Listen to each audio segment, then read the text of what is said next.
Parlamento. Es un ejemplo también del déficit democrático en el que nos encontramos. Yo lo que voy a decir, voy a empezar por una cuestión económica, una cuestión que tiene que ver con la deuda y que lo vamos a entender muy fácilmente. Nuestro país ha estado creciendo fundamentalmente importando más de lo que exportaba, es decir, comprábamos producto del exterior mucho más de lo que vendíamos al exterior. Ahora mismo, como consecuencia de ese crecimiento diseñado por los gobiernos y por las instituciones supranacionales, que decían que eso era la mejor forma de crecer, una burbuja inmobiliaria, etcétera, etcétera, como consecuencia de eso, España debe hoy un 366% del Producto Interior Bruto.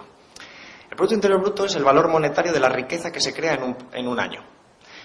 Por poner un ejemplo para que lo entendamos, si yo debiera un 366% de mis ingresos, quiere decir que durante más de 3 años y medio debería estar dedicando todos mis ingresos, sin dejar nada para comer ni para ningún otro tipo de gasto, solo para dedicarlos a pagar la deuda.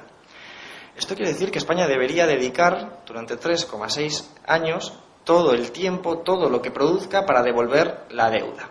Estamos absolutamente endeudados. No es solo algo circunscrito a España, Japón tiene un 500%, Italia, el Reino Unido un 400%, es algo de un mundo capitalista que tira de la deuda continuamente para sobrevivir, para huir hacia adelante.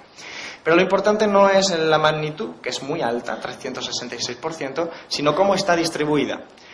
Porque nos dicen, y se ha dicho aquí, hemos vivido por encima de nuestras posibilidades. ¿Hemos quién? Porque realmente 366% no nos corresponde a nosotros. Cuando uno va a los datos, y es riguroso, coge los datos, ve que la mayor carga de la deuda corresponde a las empresas normales, especialmente a las empresas constructoras, promotoras, inmobiliarias, todas las que han jugado a la especulación urbanística para construir viviendas o especular, en definitiva, con la compra y venta de viviendas. Estas empresas han ido acumulando una deuda para jugar a ese juego, a ese casino de la burbuja. Ya sabéis que la burbuja es algo que en economía se ve mucho, es absurdo. A mí me gusta compararlo con un proceso que ocurrió en el siglo XVI en Holanda, que es la burbuja de los tulipanes.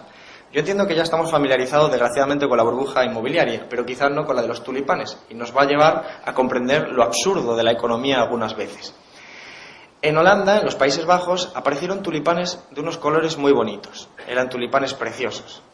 Entonces la gente los compraba. Como todo el mundo compraba tulipanes preciosos, pues empezó a subir de precio. Porque si tú eras el que vendía el tulipán y sabías que todo el mundo te lo quería comprar, subías de precio para llevarte más dinero. Así que la gente se dio cuenta de que si compraba un tulipán precioso y al día siguiente lo vendía, sacaba dinero. De modo que todo el mundo empezó en una especie de histeria a comprar tulipanes para venderlos al día siguiente más caro. Hasta el punto de que había gente que decía, voy a vender mi casa, con ese dinero compro un tulipán y con ese tulipán, cuando lo venda, me compro una casa más grande. Y como esto es como el juego de la patata caliente, que mientras suena la música todo va funcionando perfectamente y todos ganan, hasta que deja de sonar la música, hasta que alguien dice, yo no quiero un tulipán, no me apetece tener un tulipán por muy bonito que sea. Y entonces hay gente que se queda con un tulipán en la mano y sin casa, ¿vale? Entonces, eso es lo absurdo de una burbuja inmobiliaria, una burbuja financiera, una burbuja especulativa, en definitiva. Esto no lo cuento por casualidad, lo cuento porque la burbuja inmobiliaria es eso. Mientras construyes viviendas, necesitas albañiles, fontaneros, gente que te ponga el aire acondicionado, gente que te mande los muebles, gente que te mande el cemento, gente que te mande la cerámica. Necesitas todo eso, creas empleo. Por eso le llamaban milagro español, pero no era ningún milagro, era una virtualidad, era un invento. Y entonces funcionaba bien, porque era la patata caliente. El PP llegó al gobierno, funcionó, creaba empleo y decía, mi economía funciona estupenda. Llegó el PSOE y dijo, esto funciona, va como un tiro. De hecho, Zapatero decía que iba a superar a Alemania en el Producto Interior Bruto per cápita. Aquí todos éramos geniales. Todo sostenido sobre la burbuja. Una burbuja que habían promovido ellos, especialmente el Partido Popular, en el año 98, con la creación de la Ley del Suelo. Esa burbuja había permitido crear tantos puestos de trabajo. Pero, además, ese dinero que se había venido de bancos alemanes y franceses, fundamentalmente. Esto lo dice gráficamente un directivo alemán de una forma bastante graciosa, pero bastante interesante. Decía el directivo alemán, nosotros, las empresas alemanas, vendemos los coches a los españoles y les prestamos el dinero para que los compren. Esto parece absurdo, y de hecho, ciertamente es absurdo, pero tiene sentido económico.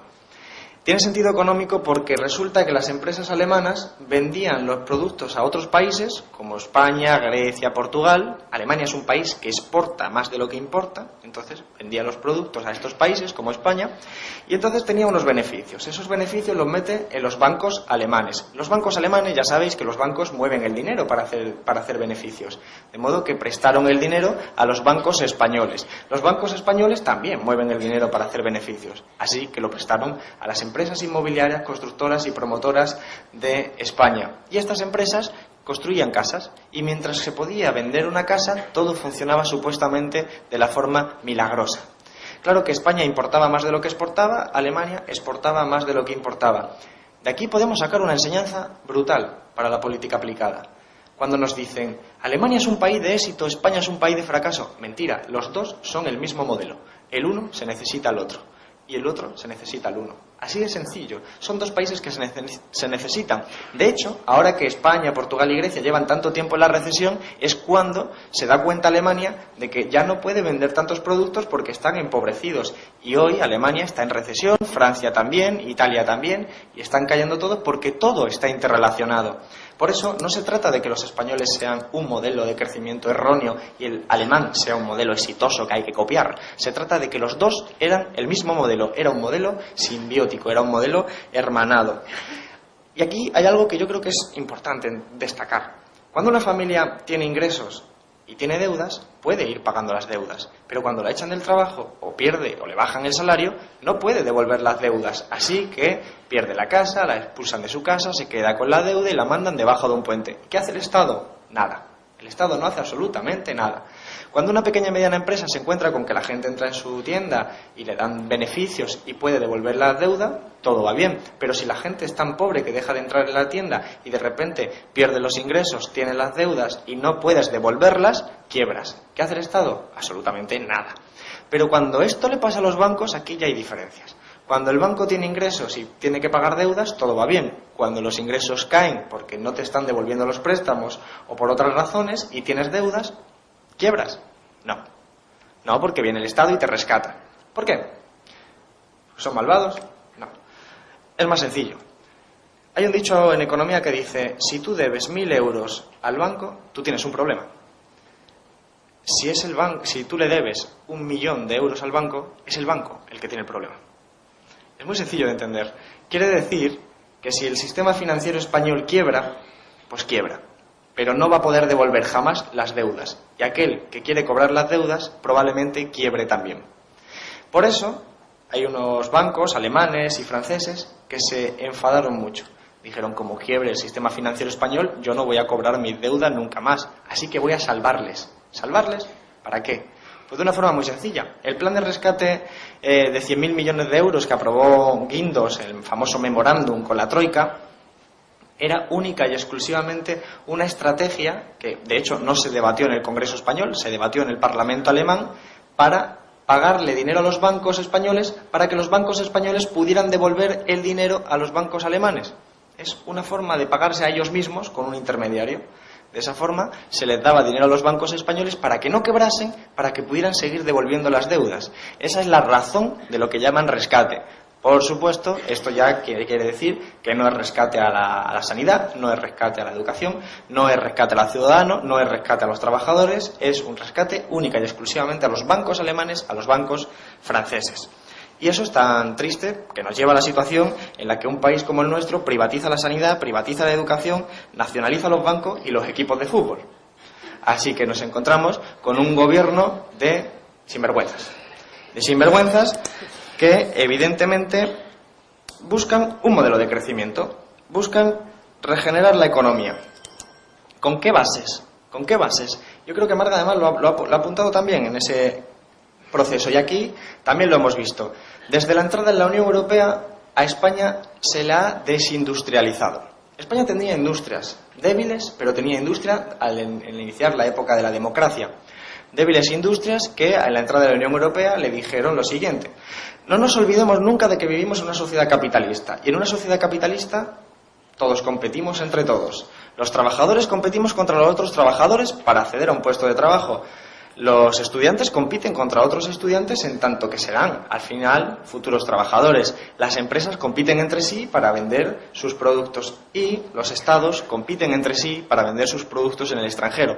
De modo que, cuando España entra a la Unión Europea, que tiene una herencia de la dictadura franquista, como tiene una herencia de la dictadura también Portugal y Grecia, vienen como economías mucho menos desarrolladas. Entonces, cuando entran en la Unión Europea, se encuentran que Alemania tiene una industria mucho más fuerte, Francia también, venden productos de alta tecnología. ¿Quién vende los aviones? Alemania. ¿Quién vende los helicópteros? Alemania. ¿Quién vende los medicamentos? Alemania. ¿Quién vende los productos de alto valor añadido? Alemania. ¿Y qué vende España? Pues España vende productos de bajo valor añadido. ¿Por qué? Porque lo que se vendía antes, el textil, se abrió a la competencia y no podías competir contra China. Otras industrias que tenía, la minería, la naval, pues dejaron de ser competitivas porque se abrieron a la competencia. Y cuando tú abres a la competencia algo que está menos desarrollado, es inmediatamente masacrado. Que eso es lo que pasó en el inicio de la Unión Europea. Y Alemania, como compensación, Alemania fundamentalmente, y tampoco hablo de los trabajadores alemanes, hablo de los dirigentes alemanes, fundamentalmente influidos por el sistema financiero alemán, que es el que de verdad controla la situación. Dijo, pues a España, Portugal y Grecia le vamos a dar lo que se llama fondos estructurales para compensar esto que hemos hecho, que era construir infraestructuras, aeropuertos, carreteras, autopistas, de todo tipo de infraestructuras, para que nosotros pudiéramos desarrollarnos al menos materialmente.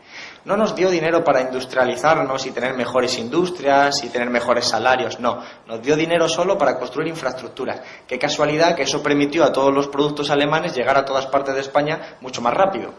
Claro, es la especialización internacional del trabajo, la división internacional del trabajo en términos económicos. Esto no era casual, esto es que cada país encuentra su lugar en el mundo y a nosotros nos habían dado la segunda división. Y mientras funciona la burbuja inmobiliaria, pues todo funciona bien. Claro que vamos a pensar desde el punto de vista de un empresario. Un empresario de repente dice, ahora estoy en la Unión Europea, ahora trabajo con euros, ahora puedo pedir préstamos. ¿En qué invierto? ¿En el textil? ¿Que va a ser no competitiva porque viene China y me destroza? No. ¿En la naval? ¿En la minería? No. ¿Voy a crear una fábrica para construir helicópteros teniendo a Alemania que me va a destrozar también? No. ¿Por qué no vas a ganar dinero? Entonces, ¿en qué vas a ganar dinero? ¿En una tienda, en una pequeña mediana empresa que va a ganar un 2%, un 3%? ¿O, ahora que viene tanto dinero a la construcción, puedo ganar un 30%, un 40%, un 50% en la construcción? De esa forma, diseñaron un modelo productivo para España. Un modelo productivo basado en la pregunta, ¿qué vende España? Y dijeron, ¿qué tenéis? Sol, playa, tú vendes turismo, punto. Y eso es a lo que nos hemos dedicado, a turismo y a la burbuja de la construcción. Es un modelo diseñado, no es un modelo azaroso, es un modelo diseñado. ¿Por quiénes? Por esta construcción europea y aquellos que apoyaron la construcción europea. Y quiero dar paso a la parte política, porque está estrechamente interrelacionado con la economía. ¿Qué es la Unión Europea? Una farsa. Es una farsa, es una mentira. Nos la han vendido como la Unión Europea de los pueblos, la Unión de los pueblos de Europa. Y realmente no es ni de lejos todo eso. La Unión Europea está diseñada por unos sujetos que ahora los conocemos mejor por el nombre de tecnócratas, que son gente que considera que la población se puede dividir en dos partes. Una parte, los tecnócratas, los técnicos, los expertos, da igual la definición, son gente que sabe lo que necesitamos absolutamente todos nosotros, que se supone que son ideológicamente neutrales, que no son ni de izquierda ni de derecha, son de extremo centro. Se supone que son todo eso. Y son los que diseñan lo que nos conviene a todos. Son la gente, los dioses, tipo Draghi. Y después estamos el resto del mundo. El resto del mundo somos gente que tenemos impulsos irracionales, tenemos sentimientos, nos gusta cosas como distribuir la riqueza, la renta, acabar con la desigualdad, que eso son cosas malas, porque no son buenas para la economía. Y entonces dicen, vamos a diseñar unas estructuras, esto está teorizado por Hayek, ultraliberal, vamos a diseñar unas estructuras que permitan que se pueda impedir a esa gente impulsiva que se lleve a cabo ese tipo de procesos. De esa forma se generan instituciones supranacionales como el Banco Central Europeo. ¿Qué es el Banco Central Europeo? Es la entidad encargada de controlar la política monetaria. Es la que imprime el dinero, es la que gestiona los tipos de interés e incluso es la que tiene capacidad para supervisar las entidades financieras. Tiene un poder enorme, pero sin embargo es una entidad independiente. Es pública Imprime dinero público, gestiona lo público, pero es independiente. Quiere decir que está gestionada por un tecnócrata, por estas personas que son supuestamente neutrales. Tan neutrales como Draghi, que viene de Goldman Sachs, una banca de inversión especulativa que ayudó a hacer las trampas contables a Grecia antes de entrar a la Unión Europea. Por cierto, con él ya implicado en Goldman Sachs. Así que son ideológicamente neutrales. Ya, no voy a insultar. Es obvio que no son ideológicamente neutrales. Es obvio que diseñan un modelo de sociedad. ¿Y qué diseño de modelo de sociedad están buscando ahora? Un diseño de modelo de sociedad donde seamos competitivos. ¿Contra quién? Contra Alemania. ¿Nos están dando dinero en investigación y desarrollo para que podamos construir nuevas industrias, alto valor añadido? No. En 2 años la investigación y el desarrollo ha sido recortada en un 40%. En 2 años, en un 40%. ¿Qué están intentando hacer? Están intentando hacer algo muy obvio. Que compitamos contra otros países tipo China. Claro, ser competitivo significa que nos compran a nosotros los productos y no a otros países. ¿Y por qué no lo compran a nosotros? Porque son mejores, es una opción. O porque son más baratos, que es fundamentalmente la razón fundamental. Y claro, para vender nosotros productos más baratos, tendremos que tener costes más baratos. No sé si me vais entendiendo ya. Tenemos que tener trabajadores chinos. Es más, tenemos que ser trabajadores chinos. ¿Y cómo consiguen trabajadores chinos? Quizás aparezca Rajoy, pantalla de plasma, un día y nos diga: voy a bajaros el salario un 20%. No lo va a hacer. Van a seguir una estrategia más inteligente. Y aquí me gusta señalar una parábola, a Marga también le gusta, ¿verdad?, que es la de la rana hervida. La de la rana hervida. Es una olla con agua hirviendo en la que lanzan una rana. La rana nota el agua hirviendo y sale disparada y se salva, porque ha notado el agua hirviendo, lo veía como algo peligroso y se ha salvado. Alternativamente ponen una olla con agua a temperatura normal, a temperatura ambiente, meten a la rana dentro, la rana está fresquita, la rana está muy en su salsa y empiezan a calentar el agua poco a poco. La rana se va adaptando al cambio de temperatura hasta que la rana muere hervida. Bien. Esto,